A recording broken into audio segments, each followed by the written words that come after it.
Hello दोस्तों, मेरा नाम है सुमित सिंह। आज से हम लोग सिंपल इंटरेस्ट को पढ़ेंगे जो पूरा आर एस अग्रवाल बुक का सॉल्यूशन होगा। तो देखते हैं सबसे पहले नंबर क्वेश्चन को। 988 की राशि पर 18% वार्षिक दर से 5 वर्ष के अंत में कितना साधारण ब्याज अर्जित होगा। तो जो कुछ भी दिया हुआ है उसको पहले मैं लिख देता हूँ। प्रिंसिपल दिया हुआ है 988, रेट ऑफ इंटरेस्ट है 18% और टाइम है 5 साल का। आपको बोला गया है कि इसका साधारण ब्याज कितना होगा। ठीक है, साधारण ब्याज निकालने के लिए सबसे पहले आप ये देखिए कि 18% का फ्रैक्शन वैल्यू कितना होता है। तो 18% है। आपको मालूम है कि यहाँ से जब परसेंट हटता है तो बट्टा में क्या आ जाता है, 100 आ जाता है। और इसको काटकर छोटा करेंगे तो 2 से 9 बार में और 2 से 50 बार में। 18% का फ्रैक्शन वैल्यू आ गया कितना, 9/50। ठीक है, अभी यहाँ पे आपको ये देखना है कि जो नीचे वाला हर होता है यानी जो 50 है उसको हम लोग हमेशा प्रिंसिपल बोलेंगे, और जो ऊपर वाला अंश होता है यानी जो 9 है वो रहेगा 1 साल का SI। ठीक है, अभी आप खुद से सोच कर देखो कि जब 1 साल का SI 9 है और क्वेश्चन में बात कर रहा 5 साल का SI के लिए, तो 5 साल का SI कितना हो जाएगा। तो 9 गुना 5 करेंगे तो 45 हो जाएगा।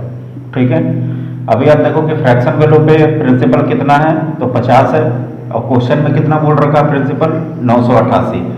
तो 50 का मान हो गया 988। मुझे निकालना है 5 साल का सिंपल इंटरेस्ट कितना निकला, 45। तो आप लिख दो 45 बराबर वाट। ठीक है, इसके बाद क्रॉस मल्टीप्लाई होगा 45 गुना में 988 और बट्टा में 50। ठीक है, आपको हर क्वेश्चन पे ऐसा करना है, आपका आंसर 100% सही आएगा। 5 से काट देंगे 50 को 10 बार में और 45 कट जाएगा 9 बार में। यहाँ पर मल्टीप्लाई करेंगे तो 9 8 72 का 2 हासिल लगा 7, फिर 9 8 72 और 7 9 हासिल लगा 7 9 9 81 और 7 88 और बट्टा में 10 था इसलिए यहाँ पे एक पॉइंट 889.2 साधारण ब्याज आ गया।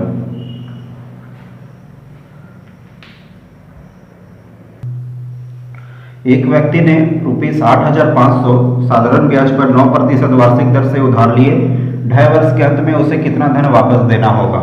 इस क्वेश्चन पे आपको साधारण ब्याज नहीं बताना है, इस क्वेश्चन में बताना है कि उसको कितना धन वापस देना होगा, या फिर जिसे मिश्रधन कहते हैं, आपको मिश्रधन निकालना है, या फिर इसी को इंग्लिश में अमाउंट बोलते हैं। ठीक है, तो जो भी अमाउंट होता है आपको उसमें केवल इतना याद रखना है कि जो भी अमाउंट होता है उसमें मूलधन और साधारण ब्याज जुड़ा हुआ रहता है।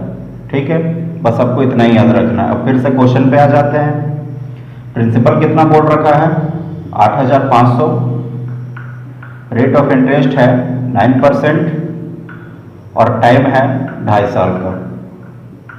आपको इसमें अमाउंट बताना है। ठीक है, अभी आप फिर से देखो कि 9% का फ्रैक्शन वैल्यू कितना होता है, तो 9/100 ही होता है। नीचे वाले को प्रिंसिपल बोलते हैं और ऊपर वाले को 1 साल का SI बोलते हैं। यहाँ पे 1 साल का SI 9 है तो 2.5 साल का SI कितना हो जाएगा, तो 9 गुना 2.5 कर देंगे तो आ जाएगा 22.5। ठीक है, अभी आप देखो कि फ्रैक्शन वैल्यू पे प्रिंसिपल का वैल्यू कितना है, तो 100 है और क्वेश्चन में कितना बोल रखा है, 8,500। तो 100 का मान हो गया 8,500। तो पहले सिंपल इंटरेस्ट को ही निकालते हैं, तो 22.5 बराबर वाट। वाट इधर आएगा तो 22.5 इंटू 8500 और बट्टा में 100। पॉइंट यहाँ से हटेगा तो बट्टा में और एक जीरो आ जाएगा। 2 जीरो से 2 जीरो काट देंगे, 5 से 2 बार में और 5 से 17 बार में। मल्टीप्लाई करेंगे तो 17 × 85 का 5 हासिल लगा 8, 17 दूना 34 और 8 का 42 का 2 हासिल लगा 4, 17 दूना 34 और 4 38 और बट्टा में 2 भी है तो 2 से 19 बार में, 1 बार में, 2 बार में और 5 बार में 1912.5 आपका सिंपल इंटरेस्ट आ गया। लेकिन इस क्वेश्चन पे आपको अमाउंट निकालना है। तो मैंने क्या बताया था कि जो भी अमाउंट का वैल्यू होता है उसमें प्रिंसिपल और सिंपल इंटरेस्ट जुड़ा हुआ रहता है। तो प्रिंसिपल का वैल्यू कितना है, 8,500 और साधारण ब्याज कितना निकला, 1,912.5 निकला। इसको जोड़ देंगे तो 0.5 2 1 9 5 14 का 4 और 1 8 9 और 1 10 10,412 0.5 आपका मिश्रधन आ गया, यानी इस क्वेश्चन का आंसर आ गया। अभी आप इस क्वेश्चन को और भी शॉर्ट तरीके से बना सकते हैं, वो भी मैं आपको बता देता हूँ। इससे शॉर्ट तरीका क्या हो सकता है कि जैसे मैंने यहाँ पर लिखा कि 100 बराबर 8500 है, फिर मुझे सिंपल इंटरेस्ट निकालने के लिए करना पड़ा 22.5 बराबर वाट, और जो भी सिंपल इंटरेस्ट निकला उसको मूलधन में जोड़ना पड़ा अमाउंट बताने के लिए। ठीक है, अभी आपको मालूम है कि जो भी अमाउंट होता है उसमें प्रिंसिपल और साधारण ब्याज जुड़ा हुआ रहता है, तो आप डायरेक्ट फ्रैक्शन वैल्यू को जोड़ दो। 100 और 22.5 कितना हो गया? 122.5। आप डायरेक्ट यहाँ पे लिख दो 122.5 बराबर वाट, आपका डायरेक्ट आंसर आ जाएगा। तो वाट बराबर 122.5 गुना में 8500 और बट्टा में 100, पॉइंट हटाएंगे तो और एक जीरो आ जाएगा, 2 जीरो से 2 जीरो काट देंगे, 5 से 2 बार में और 5 से 17 बार में।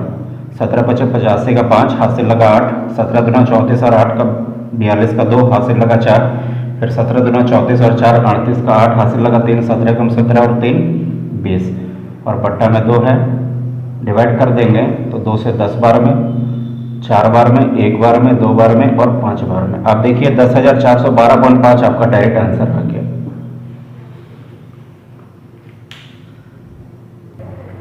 3600 की राशि को दो भागों में इस प्रकार विभक्त करें कि पहले भाग पर 5% वार्षिक दर से 3 वर्ष का साधारण ब्याज, दूसरे भाग पर 6.1/4% वार्षिक दर से 4 वर्ष का साधारण ब्याज बराबर हो, तो ये राशियां कितनी हैं? सबसे पहले बात करते हैं 3600 को बांटना है। ठीक है, पहला भाग कुछ होगा नहीं मालूम है, लेकिन बोला गया है कि 5% के हिसाब से 3 साल का साधारण ब्याज, और दूसरा भाग भी कुछ होगा नहीं मालूम है, बोला गया 6.1/4%। तो 6.1/4 को लिख सकते हैं 25/4%। ठीक है, 4 साल के लिए साधारण ब्याज बराबर है, बराबर बोला गया क्वेश्चन में, आप भी बीच में बराबर का साइन दे दीजिए। ठीक है, यहाँ पे आप देखिए किसी भी अमाउंट या फिर राशि को बांटने के लिए एक रेशियो चाहिए होता है। ठीक है, और वो रेशियो आप इसी फॉर्मूला पे बिठा के पा सकते हैं। ये फॉर्मूला कौन सा है? तो P into R into T by 100 वाला फॉर्मूला है। बट्टा में 100 भी आएगा, लेकिन बीच में बराबर है तो 100 तो कट ही जाएगा, इसलिए मैंने 100 को नहीं लिखा है। अभी आप यहाँ से देखिए कि 4 से 4 कट जाएगा और 5 से कटेगा 25 5 बार में। ठीक है, तो फर्स्ट का वैल्यू कितना हो गया? 5, और सेकंड का वैल्यू कितना हो गया? 3। अभी 3600 को बांटना है तो रेशियो को जोड़िए, 5 और 3 कितना हुआ? 8। 3600 में 8 का डिवाइड देंगे तो 8 चौक 32, 8 बजे 40 और 1 जीरो। एक रेशियो का मान आ गया 450, तो 3 का मान कितना हो जाएगा? तो 3 में भी 450 का मल्टीप्लाई करेंगे और 5 में भी 450 का मल्टीप्लाई करेंगे, तो 4 तिया 12 और 5 तिया 15 यानी 1350। और पहला भाग कितना हो जाएगा? 4 बचे 20 और 5 बचे 25 यानी 2250। पहला भाग हो गया 2250 और दूसरा भाग 1350। x तथा y को दो समान राशियां 7.5% वार्षिक दर से क्रमशः 4 वर्ष तथा 5 वर्ष के लिए उधार दी गई। यदि इनके द्वारा दिए गए ब्याज में ₹150 का अंतर हो तो प्रत्येक दी गई राशि कितनी है?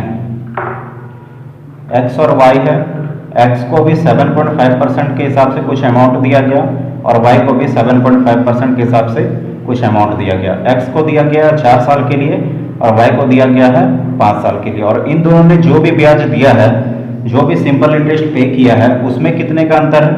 तो रुपीस में 150 का अंतर है। ठीक है, तो अंतर वगैरह ये सब चीज़ डिफरेंस को बतलाता है। आपको मालूम है कि 150 रुपया जो है इन दोनों के SI का डिफरेंस है, और अब आपको क्या करना होगा कि इन दोनों के परसेंट वैल्यू का भी सिंपल इंटरेस्ट का डिफरेंस लेना होगा। तो परसेंट वैल्यू पे सिंपल इंटरेस्ट निकालने के लिए हम लोग रेट इंटू टाइम करते हैं, तो हम लोगों को सिंपल इंटरेस्ट मिल जाता है। आप देखिए रेट है और टाइम है, आप 7.5 इंटू 5 कीजिए, फिर 7.5 इंटू 4 कीजिए, जितना भी आएगा उसका डिफरेंस लीजिए, फिर उसका डिफरेंस के साथ में 150 को रखिए। या फिर उससे भी शॉर्ट तरीका क्या हो गया कि आप डायरेक्ट साल का डिफरेंस ले लीजिए। 4 और 5 साल का डिफरेंस कितने का? 1 साल का, और 7.5 का मल्टीप्लाई 1 में कर दीजिए तो कितना आ जाएगा? 7.5% आ जाएगा। ये आ गया आपका डायरेक्ट इन दोनों के SI का डिफरेंस परसेंट वैल्यू पे। ठीक है, इन दोनों के SI का डिफरेंस कितना है परसेंट वैल्यू पे? 7.5%। और इन दोनों के रुपीस का वैल्यू कितना है सिंपल इंटरेस्ट का डिफरेंस में? 150। तो 7.5% का मान हो गया 150। प्रिंसिपल निकालने बोला है तो प्रिंसिपल को हम लोग हमेशा 100% मान के ही बनाएंगे। तो 100% बराबर वाट। वाट इधर आएगा तो 100 इंटू 150 डिवाइडेड बाई 7.5।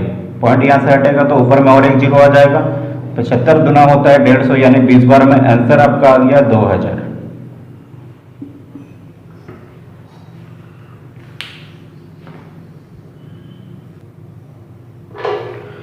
अरुण ने 4 वर्ष के लिए किसी धनराशि का साधारण ब्याज की एक निश्चित दर पर निवेश किया। यदि उसने इसी राशि का 6 वर्ष के लिए निवेश किया होता तो उसके द्वारा अर्जित ब्याज की राशि पहले अर्जित ब्याज की राशि से 50% अधिक होती। ब्याज की वार्षिक दर क्या है? ठीक है, अरुण ने कुछ राशि का निवेश किया, प्रिंसिपल नहीं दिया हुआ है, कुछ रेट ऑफ इंटरेस्ट पर निवेश किया होगा, रेट ऑफ इंटरेस्ट भी नहीं दिया हुआ है, लेकिन टाइम दिया हुआ कि 4 साल के लिए निवेश किया है। ठीक है, और फिर बोला गया अगर उसी राशि का उसी दर पर अगर वो 6 साल के लिए निवेश करता तो उसको पहले जो ब्याज प्राप्त हुआ है उससे 50% और अधिक ब्याज प्राप्त होता। कहने का मतलब अगर यहाँ पे 100 रुपया ब्याज प्राप्त हुआ है तो यहाँ पे कितना ब्याज प्राप्त होता? 150 ब्याज प्राप्त होता। ठीक है, अधिक या कम हम लोग 100 पे ही कंपेयर करते हैं, तो 50% अधिक ब्याज प्राप्त होता तो लिख देंगे 150 बटा में 100।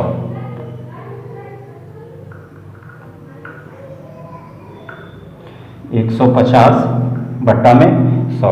ठीक है, आप यहां पर देखो कि प्रिंसिपल से प्रिंसिपल कट जा रहा और रेट से रेट कट जा रहा, और इस क्वेश्चन पे रेट ही निकालने बोला गया है। तो आप रेट इसमें जिंदगी में नहीं निकाल सकते क्योंकि दोनों तरफ तो रेट कट ही गया है। तो इसका आंसर हो जाएगा ज्ञात नहीं किया जा सकता। एक राशि का साधारण ब्याज की किसी दर पर 2 वर्ष के लिए निवेश किया गया। यदि यह निवेश 3% अधिक ब्याज की दर पर किया जाता तो ₹72 अधिक मिलते। यह राशि कितनी है? ठीक है, आपको मालूम है कि हम लोग रेट इंटू टाइम करते हैं तो हम लोगों को सिंपल इंटरेस्ट का वैल्यू मिलता है। टाइम कितना दिया हुआ है क्वेश्चन में? 2 साल, और रेट कितना दिया हुआ है? 3%। 3 गुना 2 करेंगे कितना हो जाएगा?